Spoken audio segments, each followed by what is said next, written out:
It's a pleasure to introduce Liam Ericson. He's a naturalist and an artist, and he has roamed all over the nearly 20,000 acres of Conservation Fund land. This land has provided him with inspiration for his art, some of which you're going to have a chance to see. And we should mention that the Conservation Fund acquired this land in 2013 after a very, very long battle to fight a mega development that was planned for the area, and that was called Preservation Ranch. Most locals still know that area as Preservation Ranch, even though it is now dubbed Buckeye Forest. A little complicated, but that's the situation. So, Liam, please take it away. Absolutely. Yeah, and I'm one of those people that absolutely calls it Preservation Ranch. I have not updated myself at all to a Buckeye Forest, and I don't think I ever will. So I wanted to preface this talk a little bit by saying that what you're gonna see is a small fragment of like multi-year photo logs. Like, I have thousands of photos, Peter has thousands of photos, and I had to make like really hard, tough decisions on like what I was gonna put in, because there are so many things that I'd wanna show you, but in the space of an hour, there's just no way to do that. So I tried my best to get it to ones that I thought were most pertinent for the public. Anyways, and thank you, Laura, for the introduction, and to Fogger for like hosting this presentation. And of course, the Conservation Fund for giving us the space to discover and explore. So the first slide is basically an overview map of Preservation Ranch. And I mainly included this to show you where it is in relation to something that you might be familiar with, which is that down here, if you follow the red pointer, there's Skag Springs Road down here, and the east end of Preservation Ranch is over on this east side by Anvil Ranch. And then over on the western side is Buckeye Creek, which is the largest tributary up here. And then there's Fuller Creek and Redwood Creek, which are all historical Coho streams.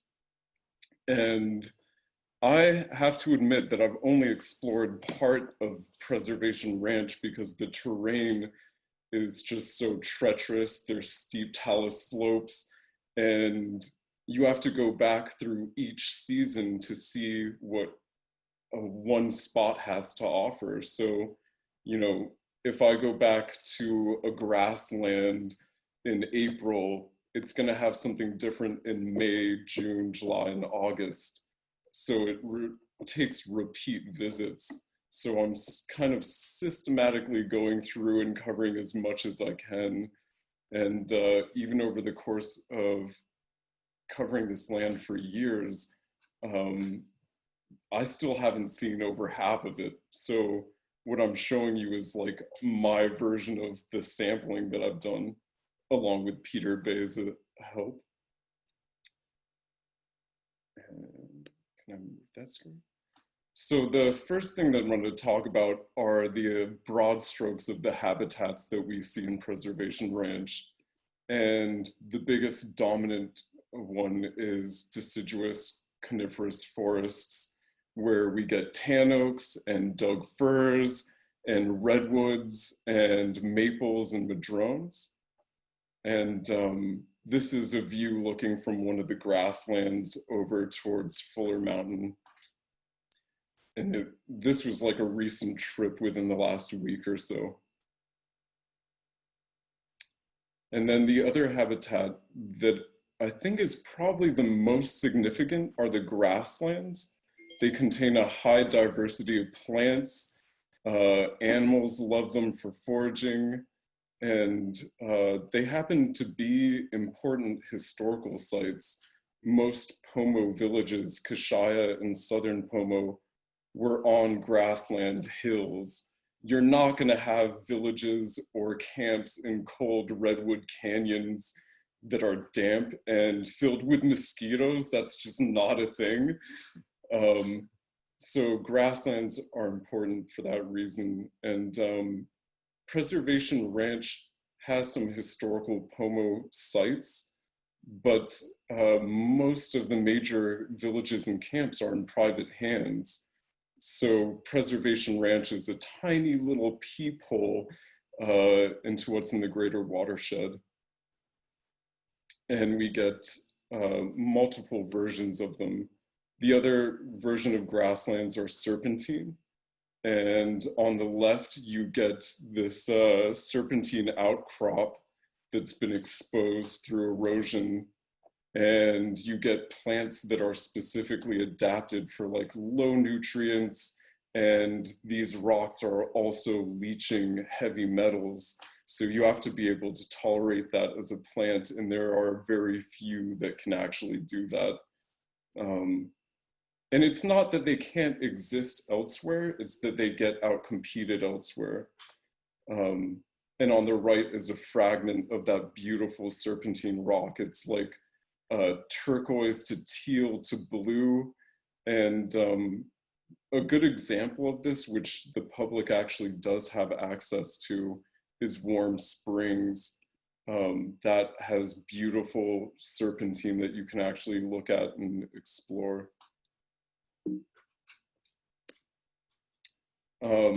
And then another habitat that I really like is chaparral, because it's harsh soil. Most of them are on sun-facing slopes. So everything you see is essentially bonsai, like laurels that, bay laurel trees that are old growth are going to be like half the size they'd normally be because there's no nutrients for them to get. And the dominant plant here is usually either a denostoma or manzanitas and mountain mahogany. Really cool ecosystem. And this is oak woodland. And we have a couple variations on them. This is a Garyana oak woodland grassland. And they're probably the most common in Preservation Ranch. But we also get Golden Cup Valley oak forests, but those are mixed with Doug firs and tan oaks. And this is where I'm going to talk about one of my favorite things, which is old growth trees. And old growth, the term old growth varies from one species to another. Like if I'm talking about redwoods, you could be talking about a couple thousand years old. And for something like mountain dogwoods, their max age limit is about 195 years old. And for Doug fir trees, the ones that we've seen the stumps of that are like 6 feet wide, those are about like 213 years old. So old growth applies differently for each of these species. And I'm starting off this slide with my favorite tree in Preservation Ranch that I gave a placeholder name of Hyperion. It's not the tallest or whitest tree, but I think for me personally is like the most magnificent tree I've seen. It's about 12 feet in diameter at the base, and it's got decadent branching, and it's on a dry ridge top. Like most of you are probably familiar with the McCabe tree, which is a 16-foot wide giant. And part of the reason it's that big is that it has access to a floodplain where its roots are connected to constant water. And these are on dry ridge tops. So not only is the soil poor, but they're in constant heat. Like Hyperion is in broad daylight all the time. Its hide is completely bleached, almost like an almond white.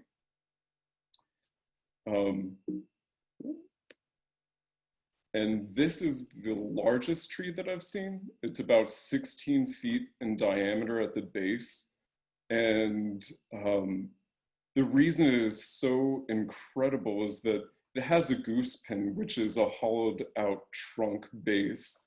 And usually those are occupied by animals like mountain lions, bears, and wood rats. And this tree doesn't have any of that. And the main reason is that it has a super colony of ants. And when I was trying to photograph it, I couldn't stand in one place for more than a second because they were stinging me. They'd like bite me and then spray formic acid, and I'd have to run to a different spot and then take another photo and then run to another spot. And just to give you an idea of how large the colony is, it's like 30 feet radius around this tree is just foraging colonies of these ants. So if you're an animal that wants to nest there, you're not going to be able to. The ants are going to hound you out of there.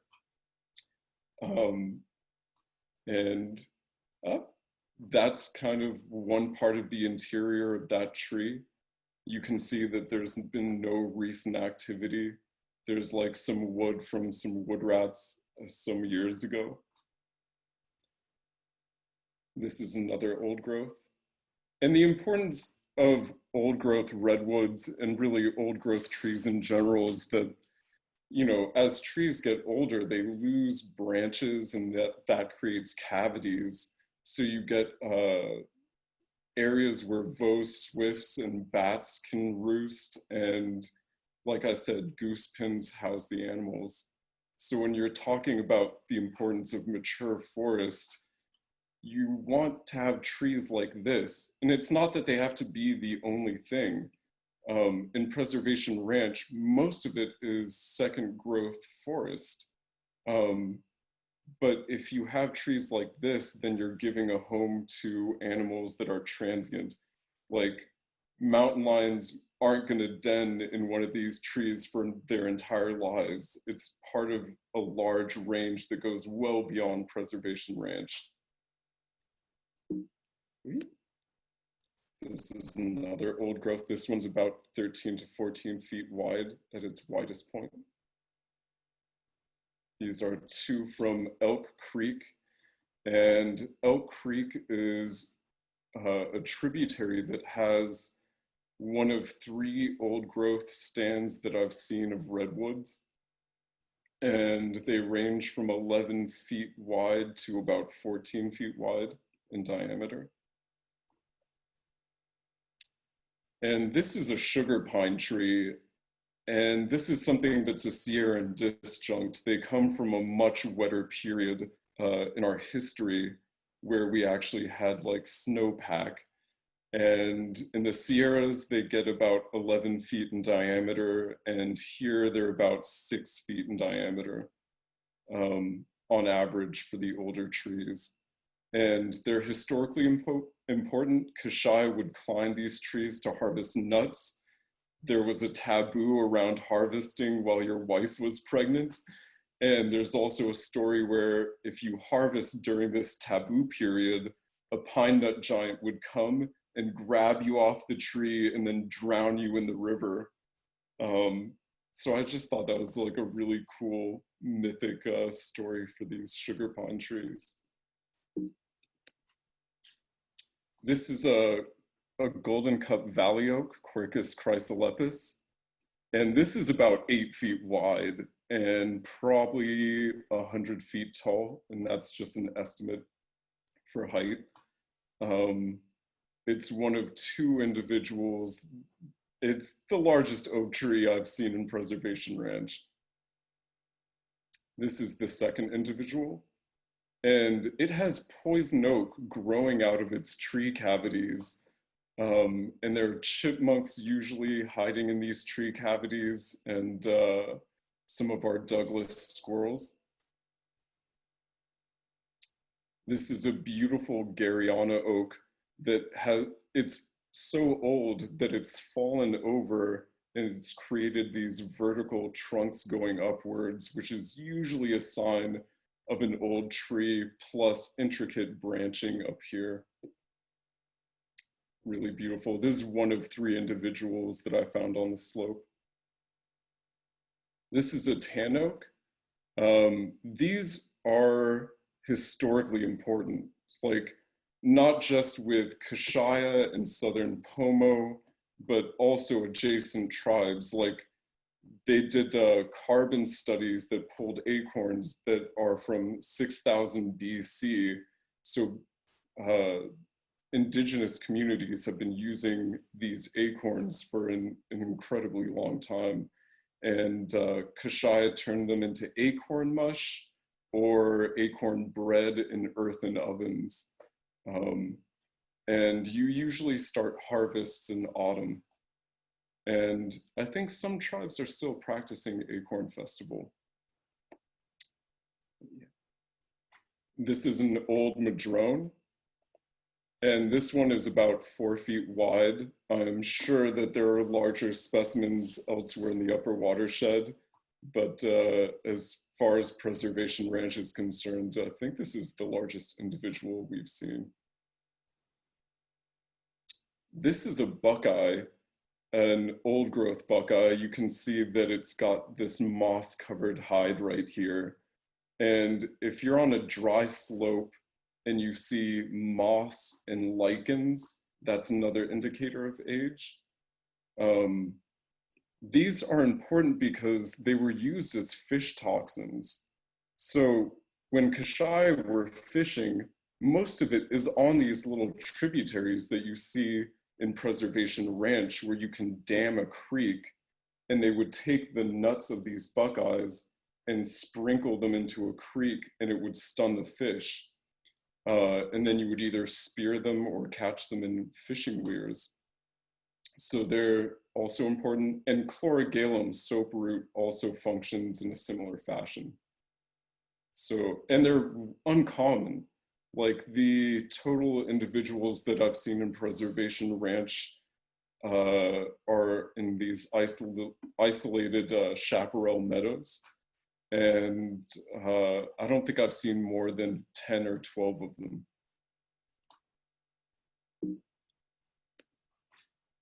This is an old growth yew. And again, I hate to repeat myself, but historically important, they used the wood of these trees during autumn to create bows and arrows because the wood is incredibly strong and flexible. It was preferred across most of Central and Northern California. And they're not common. This is actually like an example of one kind of tree that you don't really see in the interior side of California and not really on the coastal side. It's kind of in the sweet spot of where Preservation Ranch is. And this individual is about 90 feet tall, and it's about 2 feet wide, which is about the max size they get. And I only know of 3 individuals in this size range, and this individual is dying. The canopy is yellowing. But yeah. This is a torreya, or I think more widely known as the California nutmeg. And this is about 4.5 feet in diameter. And you can see that it's been fire charred on one side, and on the other, it's been eaten out by beetles. But again, it's like Jepson, who was doing botany in California fairly early on, documented like the max width being 4.5 feet and 90 feet tall. And we have individuals that are easily 4.5 feet wide. And I've found one that's probably about 130 feet tall. So Preservation Ranch has been cut over, but it does have individual trees that are exceptional in their size and importance. This is an old maple tree, and old is about 100 years for maple trees. This one is about 6 to 7 feet wide in diameter. And I can actually fit myself in this tree cavity. I can turn myself into an egg and fit in there. Really beautiful tree. It's one of like 2 or 3 individuals that I've seen at this size range. Um, and at some point, you just get so old that you start falling apart by just sheer nature and being eaten by wood-boring beetles. Kind of the way we all go. These are 2 dogwood trees, and for me, these are like probably one of my favorite trees. Um, they have beautiful large white flowers, and during autumn, sun-exposed trees get these dark red leaves. And these are the 2 oldest individuals that I've seen. And I'll show you some close-ups of these. This one has massive burls going up its trunk, and I've never seen that in any other individual. And the next one is a leaner, and this trunk that you see right here is about 1 foot wide itself. And I can tell you from watching dogwoods grow that a 20-year-old tree is like 8 inches, if that. So when you look at something 1 foot wide, you're probably looking at something that's like 60 years old. And that's just the vertical shoot and not the main trunk. So these are probably in their upper age range, even though I can't count the rings of the tree. You can do a little estimation. This is mountain mahogany, Cercocarpus, and usually these are shrubs. They're like in that category of bonsai chaparral, but this individual is about 15 to 20 feet tall, and it has a trunk that's about 1 foot wide. And again, if you see these lichens and mosses on these dry facing slope chaparral trees, they're old. These are some of my favorite, and I found these about 2 weeks ago. So with Preservation Ranch, almost every single time I go out, I find something I've never seen before. And these manzanitas are a great example of that. They're about 2 to 3 feet wide in diameter. Peter and I like to call them our baobab trees because they're that buttress base. And this is a grove that probably has maybe 15 to 20 individuals in this size range. These are 2 others that I really, really liked. This is an example of like something that is somewhere between oak woodland and chaparral. And I wanted to show you what a close-up was of that adenostoma on the right. And during Aboriginal times when Kashaya were occupying these grasslands, part of their burns, which they did for most grasslands, was to get rid of this brush so that they could run freely and do hunting. If you've ever tried brush crashing through Chemis adenostoma, it's impossible. You just can't do it. And the answer to that is set fire to it.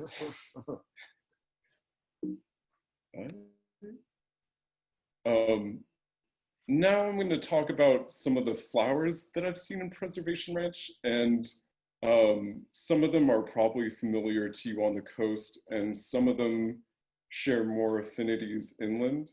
This is chaparral pea, which is Picaringia. It's one of my favorite flowers I've seen this year. They're chaparral habitat, and they grow to be about like 5 or 6 feet tall, and they have these beautiful pink flowers. This is another favorite, Clarkia gracilis sonamensis, and they get tricolors of pink, red, and white. And I tend to see them in clay soils around oak woodlands in dappled lighting. They do not like direct sun. These are Clarkia purpurea. I want to show you that, you know, there's color morphs to all these flowers, and it does not mean that they're separate species. There's just a huge range of variations. Like, there are probably 20 variations to this one flower, and this is just 2 of them. And they're across most of the grasslands that we walk through. One of the more broad stroke flowers. This is Clarkia cancina on the left, and on the right is Clarkia cancina mixed with leptosiphon. This is in an oak woodland. You can see that they almost completely carpet the ground. And that's what you get with some of our native plants. They can be as dense as invasive species.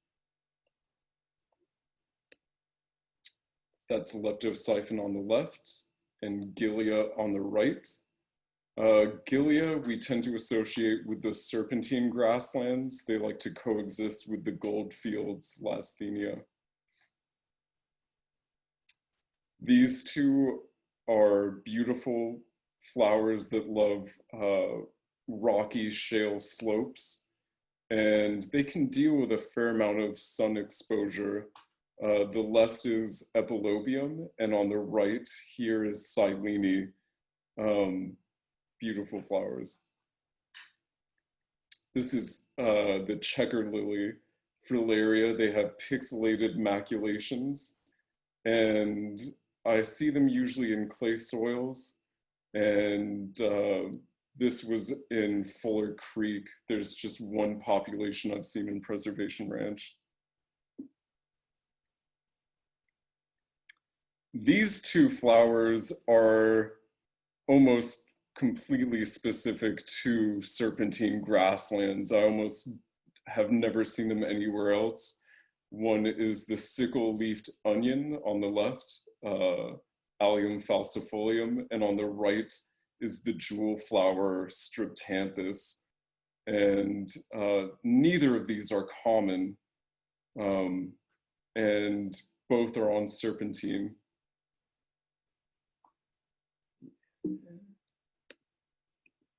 These are goldfield blooms on the left. This is, again, serpentine grasslands. This is around Hoover Ridge. And on the right is this longhorn moth that's pollinating one of the Lasthenia blooms. These are some of my favorites, Collinsias. On the left is Collinsia heterophylla, and on the right is Collinsia tinctoria. And tinctoria in our area is uncommon. This is one of two populations that Peter and myself have seen. And, you know, again, this boils down to like what we have access to. Preservation Ranch is 20,000 acres, but in comparison with the larger part of the watershed, still a fairly small peephole into what we can find. This is Collinsia sparsiflora. These are also on serpentine, and I've only seen them in one spot, and that's Hoover Ridge.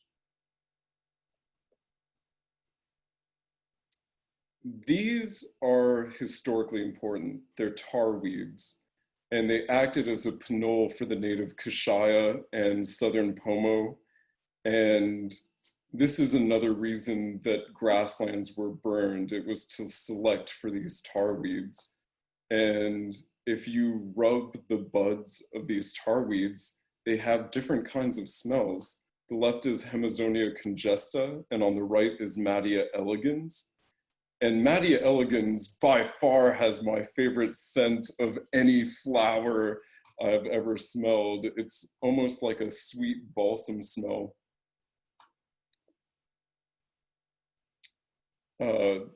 This is another juncture to talk about how grasslands are important for bulbs. And bulbs were used as a form of like wild potato. They were dug and baked in hot ashes. And an example of this is Brodia, which is what you see on the left. And other species are Calochortus and Dicolastemma. And on the right is Delphinium, and it's beautiful purple Delphinium. We just found this in a grassland that we just visited for the first time a couple weeks ago.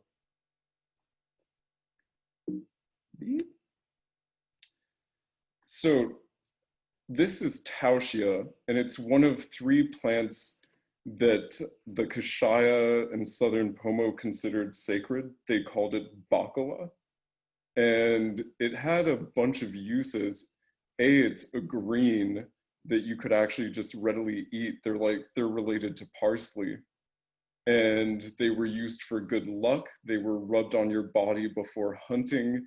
They were hung in your house for good luck. Shavings of the roots were smoked by shamans during ceremonies. Um, and there's three plants that fall into this category. Taushi is one of them, and then Lomatium is the other. Um, there's Lomatium utriculatum on the left and Lomatium macrocarpum on the right. And the third genus that falls into this category is Angelica, but we haven't seen that in Preservation Ranch, but it is along Skag Springs Road. So it does exist in our upper watershed. And I could not include leopard lilies. They're just striking. There's something that you guys have a familiarity with on the coast, and they're inland. They're on most of the tributaries that we've explored, from Buckeye Creek to Fuller Creek, to parts of the main stem. These are two plants that I'd actually love the public to keep an eye out for because they're that uncommon in our area. On the left is berberis. It's called Oregon grape for whatever reason. And on the right is deerfoot acalis. And acalis is common the further north you go. They like moist, wet habitats. But berberis is just not common anywhere. And again, it's like some of you probably have access to properties that like we don't have access to. And part of this presentation is like get your eyes trained to see things like that. Because again, our area is kind of a sampling gap between the interior valley and the coast. There isn't a ton of sampling for botany, insects, or much of anything. So we kind of rely on ourselves and citizens to keep an eye out for that. This is where I'll talk about how our tributaries are connected to the main stem for both breeding habitat and historical importance. Three of the tributaries in Preservation Ranch historically had coho spawning sites, and they are still today steelhead spawning sites. And we have fishing camps along some of these tributaries. This spear point that you see on the right was found by Peter this year, like right on his birthday. Like I couldn't have imagined better luck than that.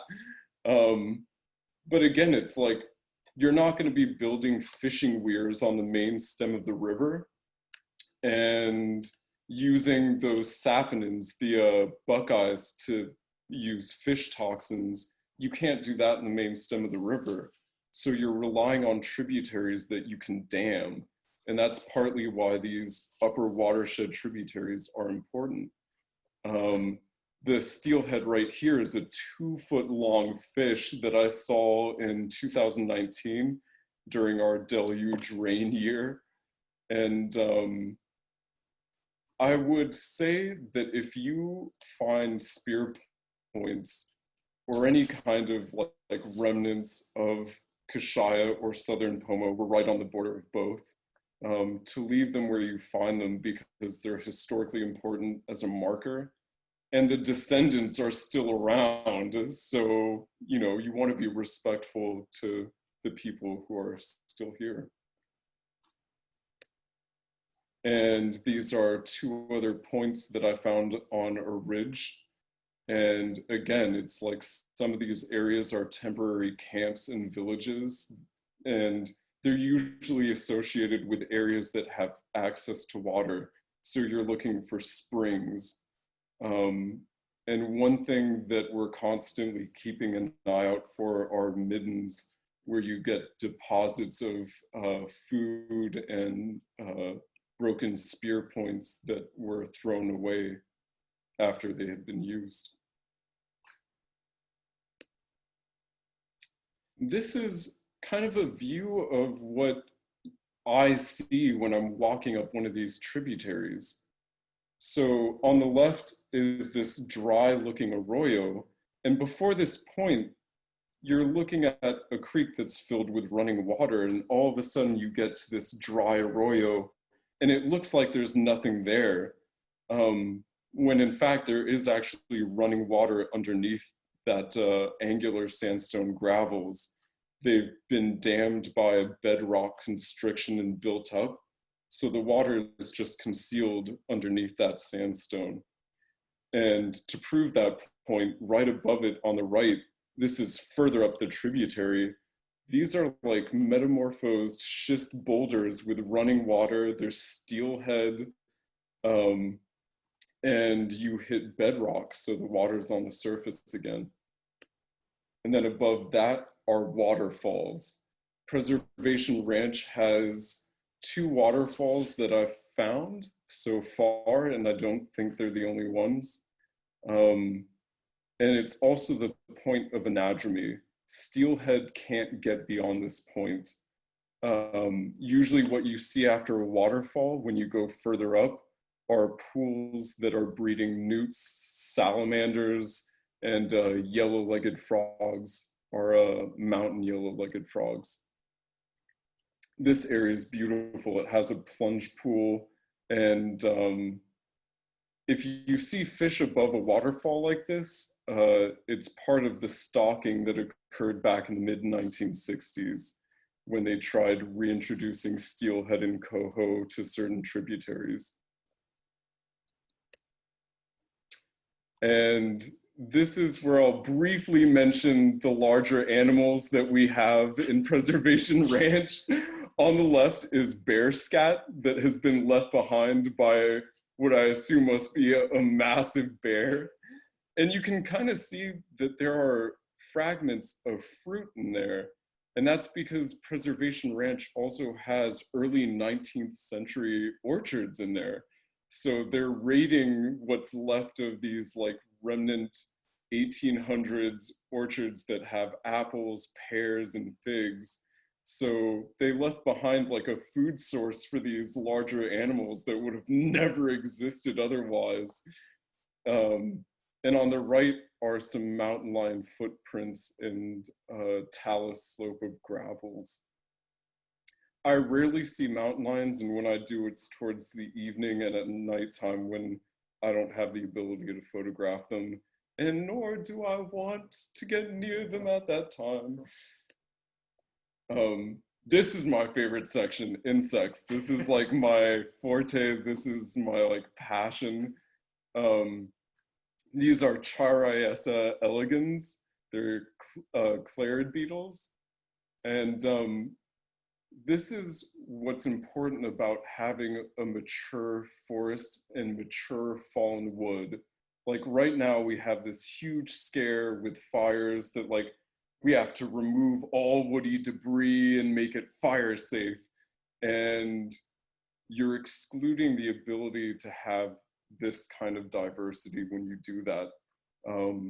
These are on a mature fallen madrone, and I collected 40 species of beetles, probably 20 parasitoid wasps that are specific to each of those species, and also predators. These are predators. They feed on other insects, wood-boring insects that are coming to this madrone. And on the left, you can see 2 males fighting over a female. That's like an age-old tale. And on the right, there can only be one victor. The other one is walking away, the loser. And they're beautiful. They have metallic iridescent wings that range from like turquoise to a dark blue. And another beetle on this same madrone are Neoclitus conjunctus. They're longhorn beetles. These are actually wood-boring beetles. And the beetles that you saw on the previous slide prey on this beetle. So, you know, there's an entire hierarchy of interactions that go on just one log. And it's the same thing. You have a male who's been the victor. They have strong back legs for kicking. So he kicked the other male away and got the female. On the left is a flower-loving longhorn, Brachysomida, and on the right is an evergreen scarab, Dichelonyx. They're attracted to dug fir trees, and this longhorn beetle, I think, is important because when we think of pollinators, we usually think of bees, of wasps, of butterflies, and beetles actually serve a similar function. We have flower-loving cerambycid beetles. Yeah. This is a drab-looking beetle, but the reason I love it is that their biology is fascinating. First of all, they're incredibly uncommon. I know an expert who works on the genus. It's called Platyceroides. And in California, we're broken up into mountain ranges. And that ends up giving you a huge amount of diversity. The females of this beetle are flightless. So your population can only go as far as these slow-moving beetles can roam. So they diversify. And we have about 2 species. MJ Paulson, the expert who works on them, he only has 2 specimens in his collection in Nebraska, and I've probably collected like over 75 of them in Preservation Ranch. And again, they rely on downed woody debris. They need things like fallen tan oaks, fallen madrone to exist. This is a stonefly, and they're important for third-year steelhead. These are things that you would eat if you're a steelhead going up one of these tributaries. And there are over 400 species across the US, so they're very diverse. These are California sisters, Adelpha californica, and they're attracted to minerals and salt deposits. So on the right, you see a collection of these butterflies that have congregated to probably a salt-producing sandstone. These are uncommon dog-faced butterflies, Xerine iridice, and I only really see them when they're hilltopping and mating on ridge tops. And by the way, no butterflies were harmed during the photography of this species. Sometimes when I can't photograph something in the wild because it's too fast, I'll collect it, I'll put it in the fridge to simulate a cold night to slow them down, and then it allows me to photograph them and then release them the next day. On the left, you have a checker spot butterfly, and on the right, you have califris. It's a hair streak butterfly, and both of these tend to be interior chaparral butterflies. They love dry environments. This one is an important slide. On the right is Hylophora euryalus, the ceanothus moth. And on the left is its cocoon.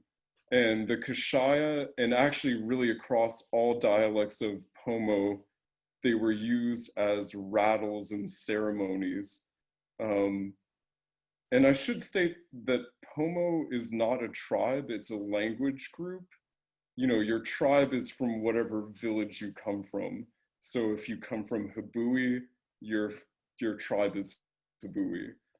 We just use Pomo as a broad term. That is not a tribe.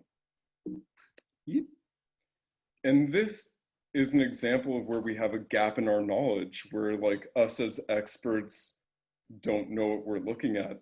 This is a micro diurnal moth, and I sent this off to an expert, Chris Grinter, who studies them, and he doesn't know what it is. So, you know, when we are exploring Preservation Ranch, us experts don't always know what we're looking at. Sometimes we have to defer to somebody else to tell us what we're looking at, or tell us that they have no idea what we're looking at. And this is a great example of it. It's pollinating this lomatium. Then we'll talk about some amphibians. This is a great example of a redwood forest salamander, Dicomptodon, and they can get up to 11 inches. This is one of those individuals, and he's died. He tried eating a banana slug for whatever reason, and neither of them survived the exchange. But the juveniles of these salamanders are in the creeks, and the adults are foraging up in the uplands. How do I know this? Because I go out at nighttime with a headlamp to find out where these salamanders are. On the right, you see two slides of salamanders that are waiting at the entrances of animal burrows, abandoned animal burrows. And they're waiting for nighttime to go out and forage for invertebrates. And they wait for a time where they're not going to desiccate. So that's, in that, this is an arboreal salamander on the right who's left the burrow and is now out on the hunt. These are our mountain yellow-legged frogs. They breed in most of our tributaries, and the only competition that I really see infringing on them are these giant bullfrogs that have started to come down from some of the vineyards. They're just so destructive, bullfrogs are. Oh, foothill yellow-legged, thank you. This is our Pacific rattlesnake, and these I tend to find in drier environments where you get golden cup valley oak and shale rock outcrops. And they're not aggressive. They actually want to run from you the moment they know that you're in the area, and they'll give you a warning with that rattle. I've only seen 3 or 4 of them in the entire time that I've lived here. Here's another example of one. This is juvenile. This is a California king snake. This year I've seen more than I ever have. I think I've seen probably 8 individuals, and some of those were like 2.5 feet to 3 feet long. This one's in one of the creek tributaries. This is one of the garter snakes, Thamnophis certoralis infernalis. I love that Latin name because it just rhymes. And I always associate them with creeks and ponds, areas where they're eating tadpoles. I'm not going to talk a whole lot about birds because we have so many talented bird experts in Mendocino and Sonoma. So I chose 2 that I thought were pertinent for, actually 3 that I thought were pertinent for Preservation Ranch. Sooty grouse on the left. They're associated with mature Doug fir forests. They eat the pine needles and they also roost in the trees. And on the right is the mountain quail. And I occasionally see them in lowlands, but when you start getting above 1,600 feet, you start seeing more and more of these little tribes of them wandering across grasslands and through forests. And they're cute. They look like little mountain unicorns. That's the way I think of them. This is the northern flicker, And they're important because they were used in ceremonial headdresses. These bright orange feathers were part of the main headdresses. And that is true across most of central coastal California, not just Pomo, but Miwok, Walaki, Cato, Yuki use these feathers. And I'll briefly talk about the geology and some of the rocks that we find coming out of the tributaries. What we mainly see are these mica schists. These are pretty common on our river. We get some feldspar minerals. This is a folded garnet mica schist. You can see that it's been pressurized under a ton of weight and folded. We get volcanic tuffs, we get granites, and these are from mountain ranges and volcanoes that are long gone, like before there was a coastal mountain range.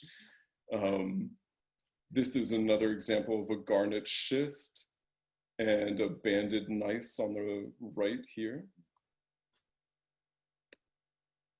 And these are all chalcedony. We get a mix of jaspers, jades, onyx.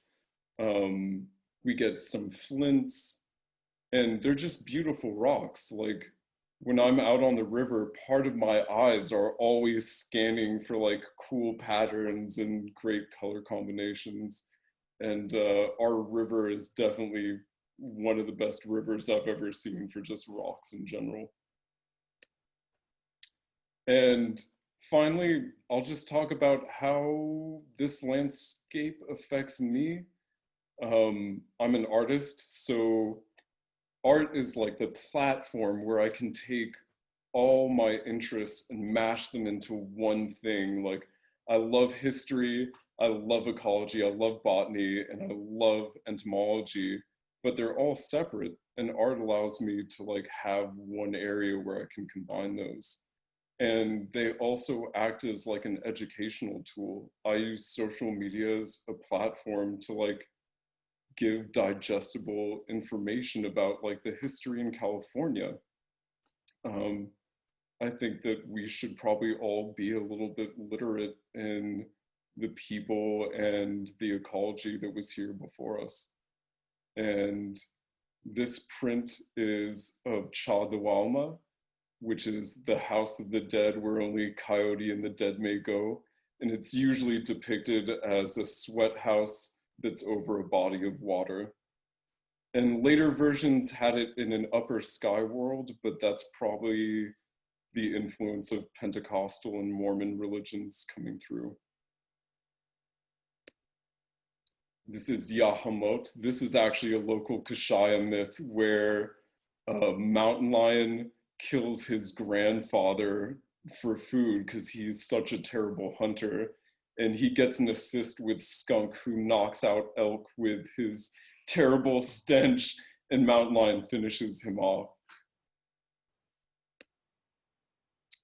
And I showed you dog-faced butterflies and rattlesnakes earlier in the presentation, and that all filters through into the artwork. Like, this just happened to be like something that my brain produced.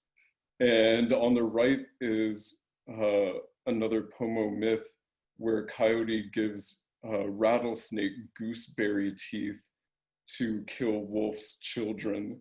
And I used our Pacific rattlesnake as a reference, and also our canyon gooseberry, Ribes californica, as references. This, I used our Clarkia, those flowers you saw earlier, Clarkia gracilis, in one of our accipiter hawks. And on the left is Bichacina. So Pomo would use, if they were hunting as individuals, would use a deer mask to like blend in. They would mask their scent with dug fir and bay laurel leaves, and they would sit and wait for deer. The more common method, though, was group hunting, where you would corral deer with brush in one of those grasslands. And on the right is homage to our steelhead coho. I used willow or Salix laziolepis as a reference for these branchlets. They provide shelter from birds for the steelhead along the river. This is another local Kashaya myth where they walk up a tributary, a bunch of hunters, and they find a whale in the middle of the tributary and they cut it open and the world's salmon pour out of its stomach. And I used Quercus chrysolepis branchlets at the top because I always associate those with our river on the south-facing slopes. And down here I use an epipactis flower, which is an orchid that grows specifically in our river. And this is the final slide. This is like one of my favorite grasslands. And, you know, when I think of Preservation Ranch, you know, if you're looking for a time machine to the past, this is it. You know, it's the habitat, even though it's had cuts, looks relatively similar to what we've had for like over 5,000 years. And if you took somebody from the Holocene and dropped them into the present, they'd still recognize the landscape and they'd recognize all the components. And that's kind of what I'm hoping to give to you, is that when you see things, you have the same ability as people in the Holocene for pattern recognition, to see plants, and instead of seeing just broad stroke landscapes, getting to see things on an individual basis. Because that's what gets me riled up and passionate, is understanding how all these tiny components fit into the macro perspective. Anyways, I hope you enjoyed the presentation. We want to open it up for questions, and I wanted to cede as much time as possible for that. Thank you so much, Liam. That was really spectacular.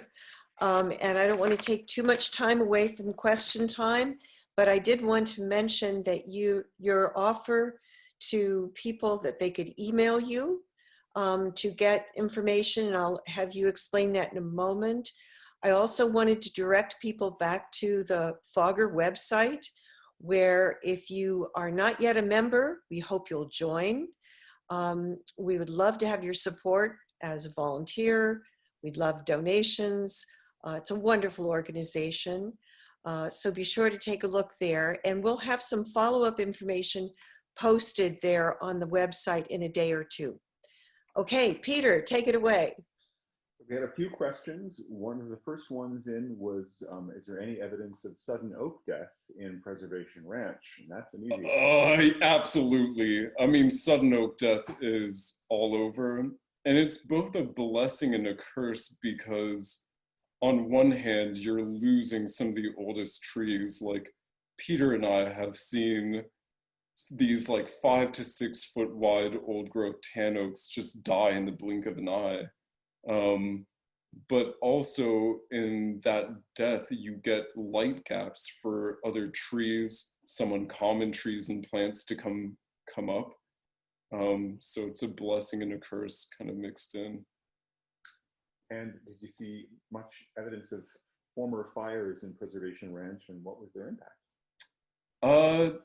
There's evidence of fires with some of the trees. Like most of the old growth trees have fire burns, and part of those are slash burns. But we know there were fires because when the Russians were coming through, the earliest occupants of this area outside of the indigenous people, most of the coast was on fire. They would set fire to grasslands in late summer to give preferential treatment to those tar weeds and bulbs. So the evidence is both written and science-based. About the obsidian points, Yes. Was that local obsidian? Was it brought in? It was brought in, they exchanged predominantly with Lake Eastern Pomo. We do not have any nearby sources of obsidian. We have seen jade points and flint points that acted kind of as substitutes for local rocks. How can the public access some of the areas you've been to, or can they? So there is no access to Preservation Ranch except through Soda Springs, Buckeye Creek, and you have to walk along the creek. Most of Preservation Ranch is a mix of landslides and fallen trees, so it's inaccessible by cars, and there's never going to be road repairs. You know, we're not talking about small landslides. We're talking about like parts of a mountain cleaving off and creating a canyon. So when we talk about whether there's going to be access, I don't think there will be. And even for me, it's like these mountain ranges are incredibly steep. Like when you see those photos of old growth trees, they're on precipitous drops where I'm on a talus slope and I'm essentially roller skating down a mountain, and there's very few things to stop you from falling. Yeah, and I don't think the conservation fund would want people as a liability on that property. So I think that it'll be largely cut off.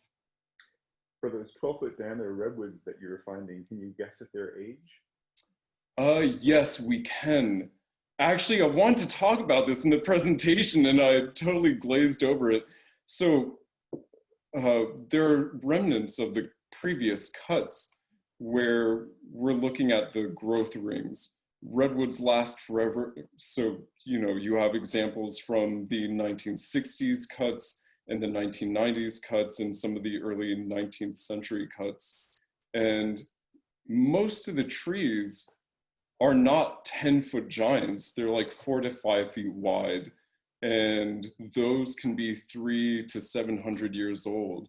So when you look at a tree like Hyperion that's like 12 feet wide, just do the calculus in your mind. I mean, it's like if 4 to 5 feet is 700 years old, Hyperion is 12. So you're looking at like 1,500, 1,600-year-old trees.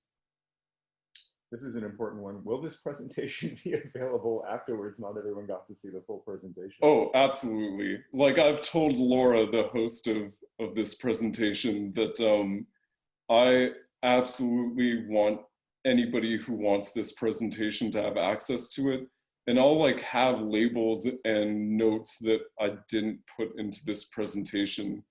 And I'll go more into depth with some of the subjects, because in an hour, there's just no way to like cram all of that into this space. But on a one-to-one basis with each of you, I can absolutely do that. Got a couple questions about management plans and what kind of management might be going on at Preservation Ranch.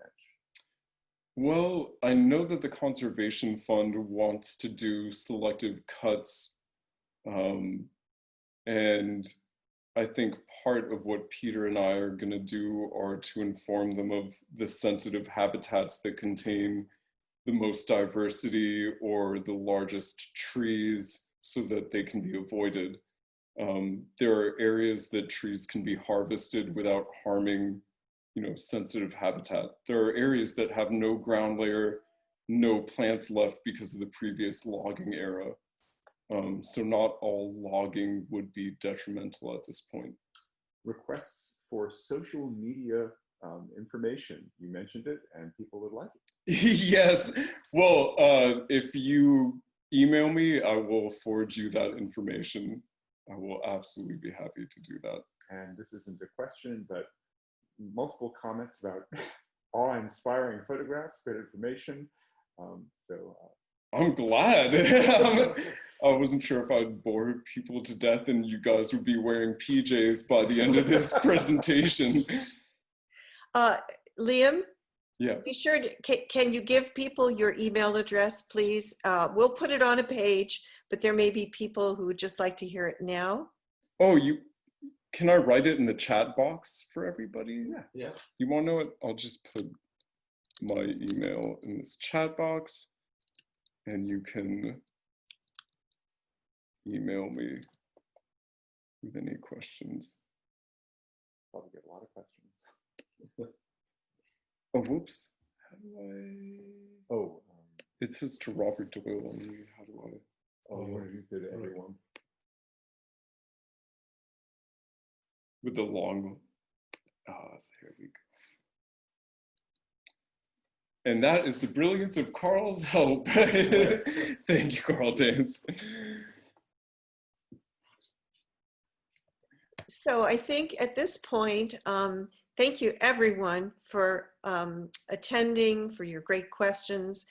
Liam, thank you so very much. That was wonderful. It was truly inspiring. I want to go. Well, I'm glad. I hope that everybody found something to take away with the presentation. Yeah. Well, Soda Springs. Yeah, Soda Springs is a place where you can see part of Preservation Ranch. And they do have old growth redwoods in that area too. Well, I think what we'll do is we'll have a page on our website.